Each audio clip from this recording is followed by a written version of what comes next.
ഈരാറ്റുപേട്ട നടക്കൽ എന്ന് പറയുന്ന സ്ഥലത്ത് ഒരു കെട്ടിടത്തിൽ ഈ കേരളം മുഴുവൻ കത്തിക്കാൻ മാത്രമുള്ള സ്ഫോടക വസ്തുക്കൾ പോലീസ് പിടിച്ചിരിക്കുക. കേരളം മുഴുവൻ കത്തിക്കാൻ മാത്രമുണ്ട് സ്ഫോടക വസ്തുക്കളാണ്. അതെവിടെ കത്തിക്കാനാണെന്നൊക്കെ എനിക്കറിയാം. അതിൻ്റെ വിശദാംശം ഞാനിവിടെ കിടക്കുന്നില്ല. ഇതെങ്ങോട്ടാണ് ഈ രാജ്യം പോകുന്നത് എനിക്ക് മനസ്സിലാകുന്നില്ല.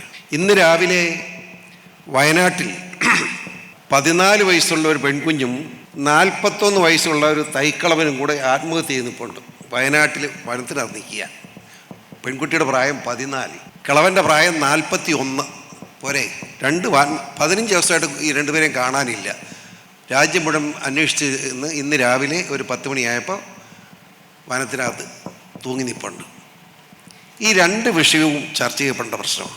ഇതെവിടെ പോയി നിൽക്കും? ഇത് ഞാൻ ഓർക്കുകയായിരുന്നു.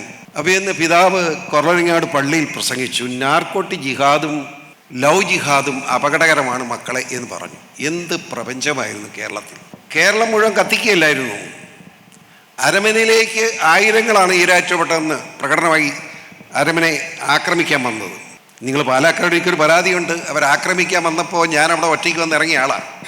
ഒരൊറ്റ പാലക്കാരൻ സംരക്ഷിക്കാൻ വന്നില്ല. ആ കാര്യം അവിടെ പറഞ്ഞില്ലേ ശരിയാകുക. ഓർക്കണം നിങ്ങൾ. അതുകൊണ്ടാണ് അതും കൂടെ പറയുക.